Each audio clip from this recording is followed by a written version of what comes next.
9. Kilauea volcano. In early 2022, an elderly man from Hilo, Hawaii fell to his death after losing his footing on a platform above the Kilauea volcano. Hawaii Volcano's National Park rangers and country firefighters searched in the pitch dark for the man after his family members reported him missing. The victim was a 75-year-old male, but his name was never released to the public. He apparently fell 100 feet, 30 meters, after going over the side of a viewing platform that was situated above the Kilauea volcano, which is located on Hawaii's Big Island. The man's body was eventually found below the viewing area's crater rim, and a helicopter was called in order to help retrieve his body. Afterward, an investigation into the matter was launched by the National Park Service, NPS. In a statement, the NPS explained that the volcano had erupted in September 2021, and ever since then, local residents and tourists have been visiting the park at night, so they can try to catch a glimpse of a glowing lava lake. The eruption supposedly caused significant hazards, including rockfalls, high volcanic gas levels that create airborne health risks, and volcanic glass fragments. Unfortunately, not much else is known about this tragic incident, but hopefully the family of the victim found peace in knowing that he's now at rest. 8. Too much water. In January 2008, an inquest heard how a 35-year-old man from Milton Keynes, England, died after consuming too much water. After downing a massive amount of water, Sean McNamara was found on the floor of his bathroom.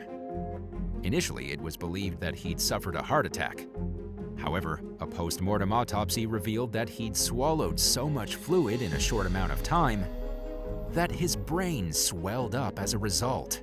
This ultimately led to Sean's untimely demise, and his cause of death was determined to be water intoxication, a fairly unusual cause which has a very low number of recorded cases and is often linked to marathon runners who drink too much water after a race.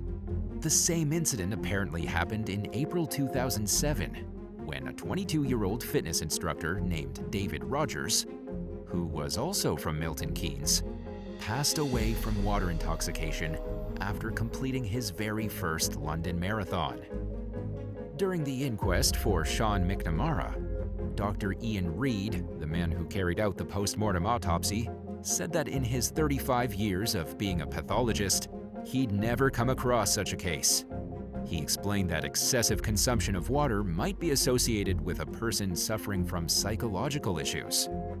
Sean's devastated mother, Gillian, described to the inquest how her son had a lengthy history of anxiety and depression, and that he'd been admitted to the hospital after having an overdose in 2005, something that she considered a cry for help.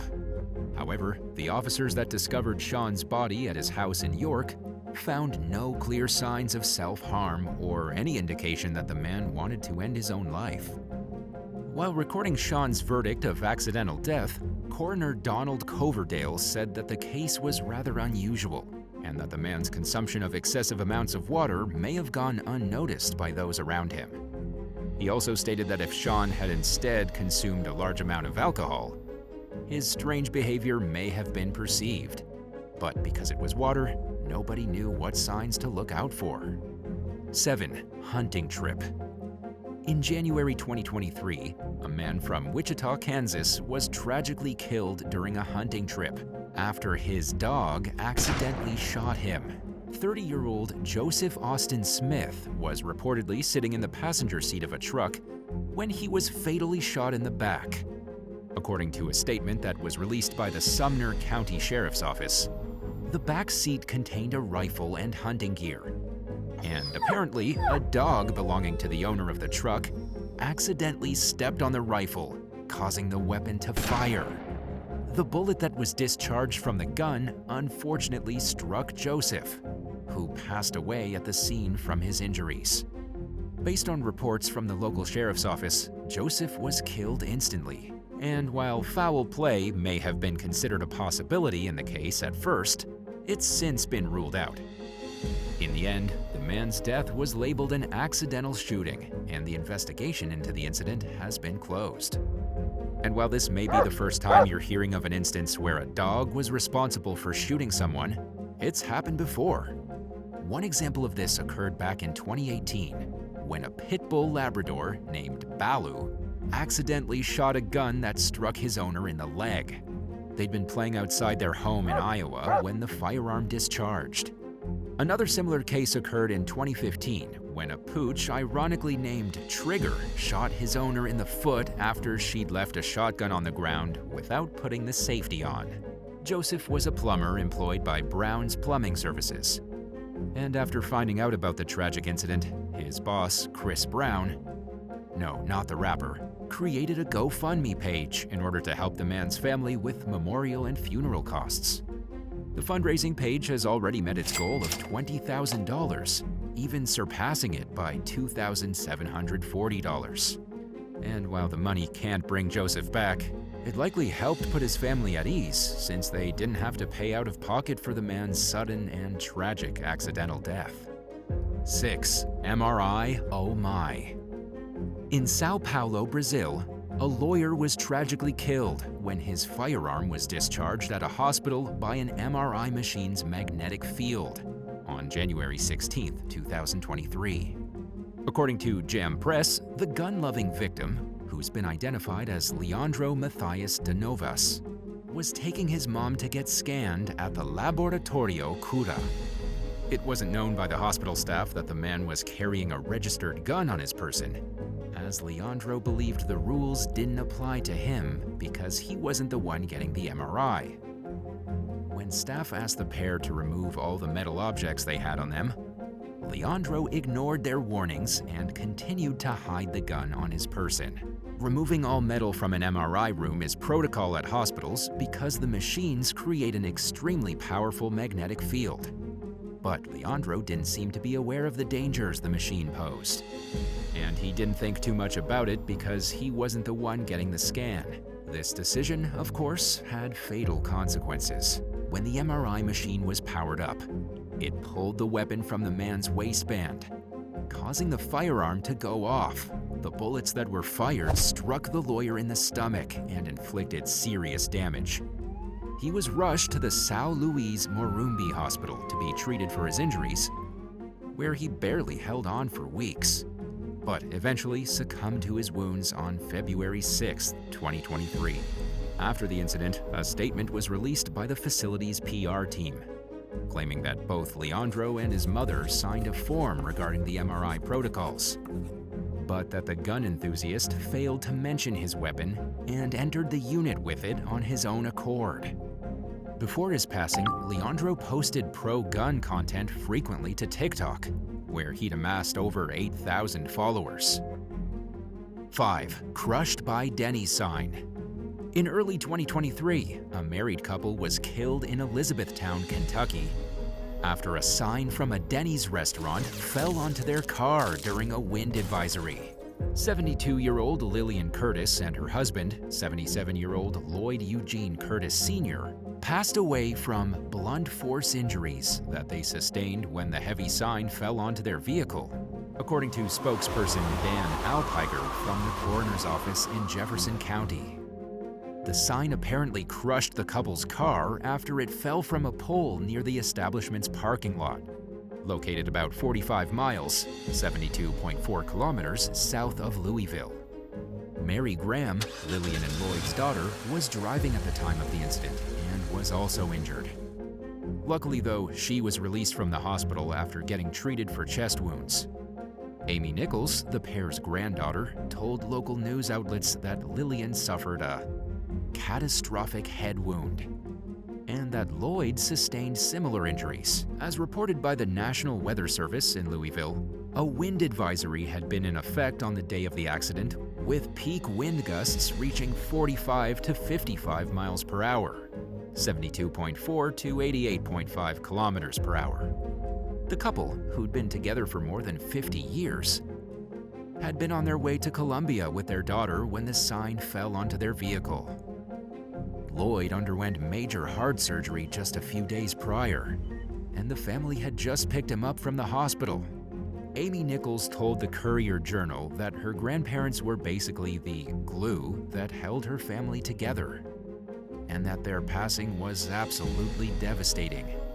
She described Lloyd and Lillian as the most loving, compassionate, understanding, wholehearted people in the world, and she said she felt blessed to have been the couple's granddaughter.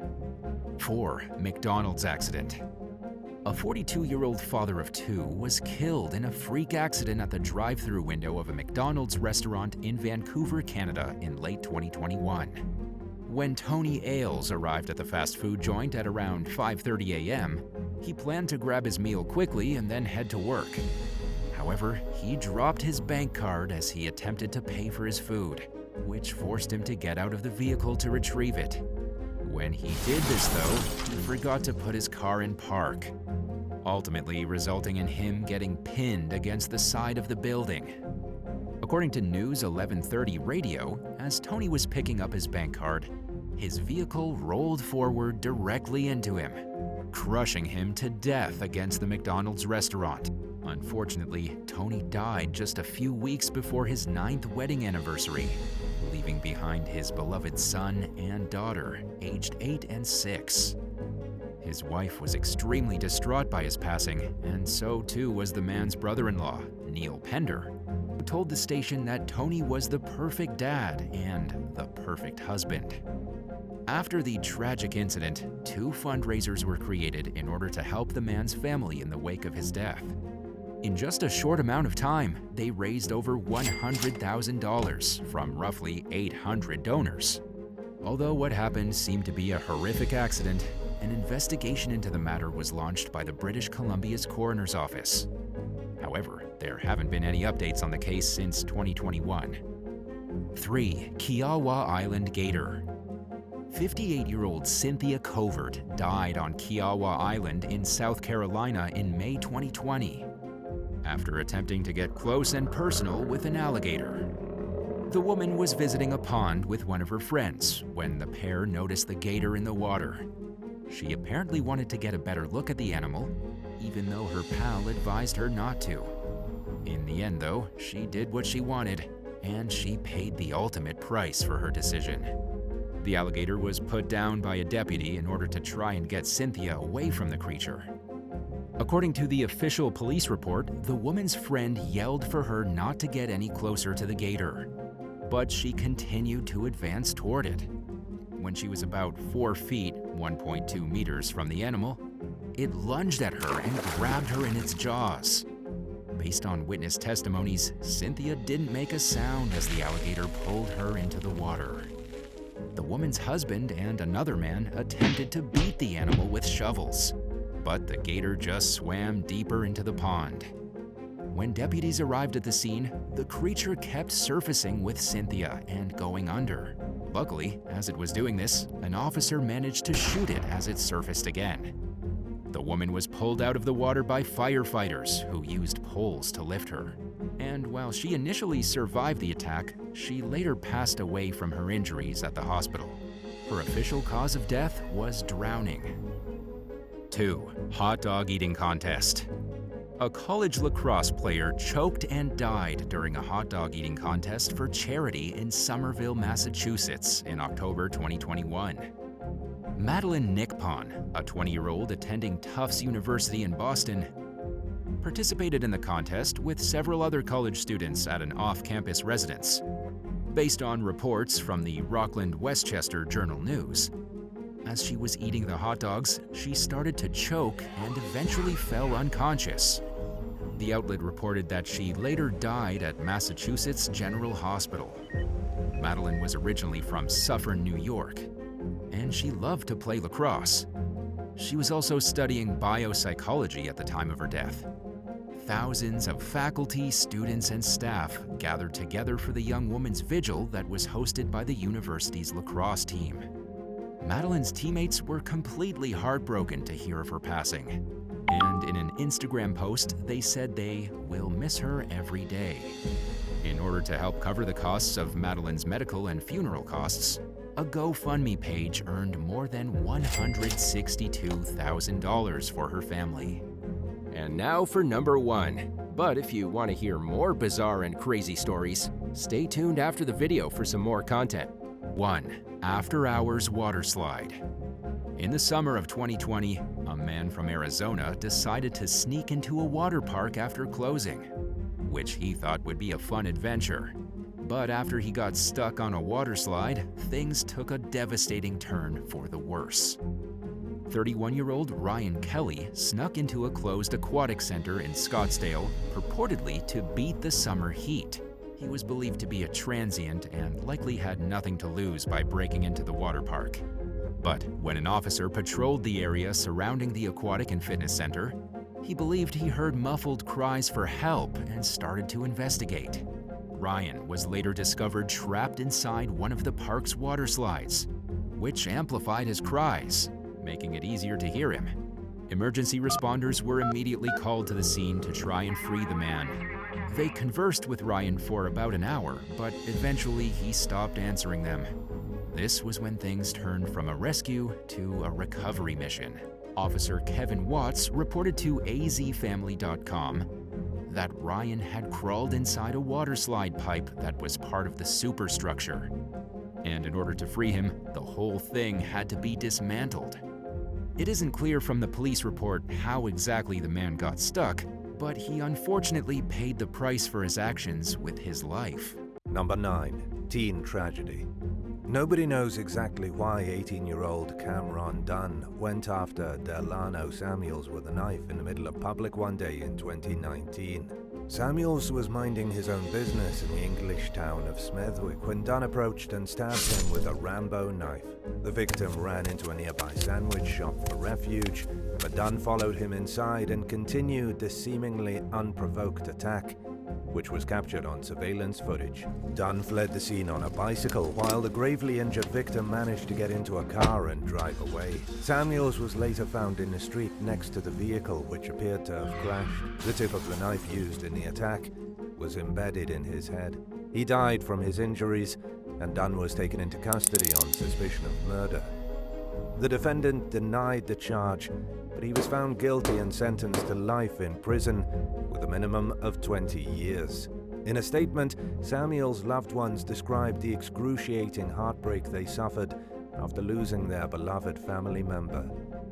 They've made it their mission to speak out against knife violence, which they described as a pandemic that's senselessly claiming lives and robbing young people of their future throughout the United Kingdom. Number 8. Sister sacks younger sibling. What started out as a typical disagreement between siblings devolved into physical blows one day in 2022 when 19-year-old Makala Mott allegedly beat up her little sister in their Manitowoc, Wisconsin home. According to the victim, Makala entered her room and asked her about a sweatshirt she had borrowed. Makala became enraged during the conversation and allegedly punched her younger sibling at least 10 times in the face, leaving her with what a police report described as significant injuries. Authorities charged Makala with 1 count of physical child abuse. During questioning, she reportedly told officers that she had just lost it on her sister. The judge set the young woman's bail at $1,000, along with a required agreement to have no assaultive contact with the victim. Number 7. Deadly dad and daughter dispute. During the early morning hours one day in 2023, a resident of Brooklyn's Bensonhurst neighborhood heard their neighbor, 61-year-old Carl Secondino, screaming for help. When she opened her door, she saw blood splattered in the hallway and could hear a struggle going on inside. Officers found Carl dead and his 19-year-old daughter, Liana, clinging to life.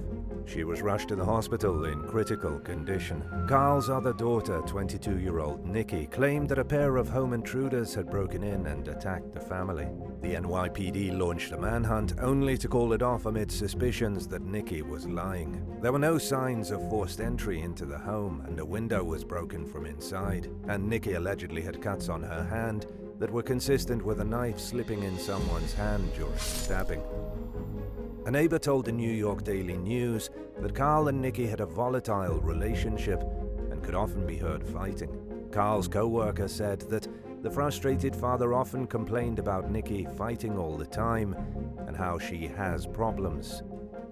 A local exterminator claimed the fight sometimes got physical, to the point of causing black eyes. Despite these issues, sources say Carl tried to do what was best for Nikki. He supported her unconditionally and funded her gender transition from male to female. But the two just couldn't get along, and shortly before the stabbing, Carl told Nikki she had 30 days to move out. The family also reportedly planned to pursue a restraining order against her. Nikki allegedly confessed to the crime during further questioning and admitted she wanted the victims dead. She was charged with murder, attempted murder, and criminal possession of a weapon. If convicted, she could face 50 years to life in prison. Number 6. Warring families reach boiling point.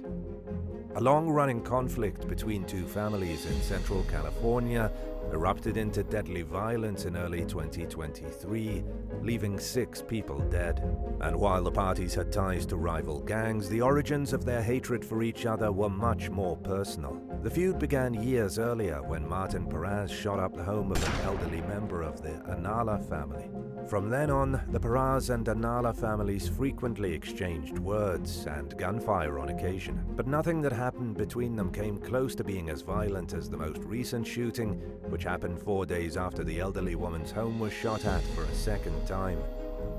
On the day of the massacre, 35-year-old Angel Nanu Uriarte, whose loyalties lie with the Analas, and 25-year-old Noah Beard allegedly snuck onto the Perez's property and opened fire on the family. The pair are accused of mercilessly shooting anyone within their sight, including a young woman who tried climbing over a fence in an attempt to flee the property. Another victim had just moved back into the home 3 days earlier after being released from foster care and reunited with his mother, who was also murdered in the shooting. Uriarte shot at the police when they attempted to apprehend him. They returned fire and the suspect was injured but survived. Authorities charged Uriarte and Beard each with 6 counts of murder, and they're being held without bail while their cases proceed. Number 5. Homeowner inherits code violations. In 2006, foreign currency trader Joseph Riccardi bought $1 million penthouse condo in a building along the Staten Island shoreline called the Ocean View Tower. He was unaware that the previous owner had expanded the penthouse and used certain parts of the rooftop in doing so, which violates the Big Apple's building code. Under the condo board's bylaws, Riccardi was responsible for getting his residence up to code, even though the renovation wasn't performed under his ownership. In 2016, the Ocean View Tower sued him for failing to remedy the issue. When a case went to trial 4 years later, Riccardi proposed a plan for modifying the property to make it legal, but he lost the case, and in addition to the more than $425,000 he had already spent on legal fees and penalties, he was ordered to pay $126,000 in damages and other costs. The judge gave him the option to tear down the extension and restore the condo to its original state. And at some point, the suggestion became a court order. But it would cost an estimated $300,000 to $500,000 to remove the addition, money that Riccardi claimed he didn't have. His financial situation worsened after he lost his job during the pandemic, and his ongoing legal issues have prevented him from starting a new job. When he tried to scrape together the money to get the job done, he couldn't find a contractor willing to do it because of the reputation the case has attached to the property. Riccardi's lawyer, Jorge Salva, has accused the condo board of having a vendetta against his client. For now, the homeowner is stuck in limbo as he appeals the seemingly never-ending case. He hit a new low in 2022 when the judge sent him to Rikers Island for allegedly refusing to comply with the orders to tear the addition down. Since then, he has been sent back to jail at least once for the same reason. Number 4. Dream home, nightmare neighbor. In 2016, Australian musician Guy Sebastian and his wife Jules built their dream home in a Sydney beachside suburb called Maroubra. But not everyone was thrilled to welcome the couple to the neighborhood, and issues quickly arose between Sebastian and his next-door neighbor, Philip Richard Hanslow. The house was still under construction in 2019 when the singer described Hanslow as one of those guys who sits out front and glares at everyone during an interview with radio station Hit 105. Sebastian said he was frustrated because Hanslow had gone to the press calling him a nightmare neighbor and painting himself out as a little guy who was being taken advantage of and encroached upon.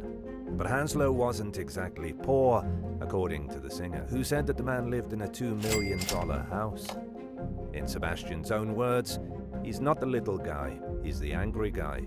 The pop star accused Hanslow of purposely parking so close to his construction equipment that he couldn't use any of it, despite owning 2 driveways with plenty of room to park in. Work on the house ground to a halt. By then, the neighbors had already been in a few explosive blowouts, and Sebastian avoided interaction with Hanslow at all costs. But in this case, he felt he had no other choice than to confront the insufferable neighbor.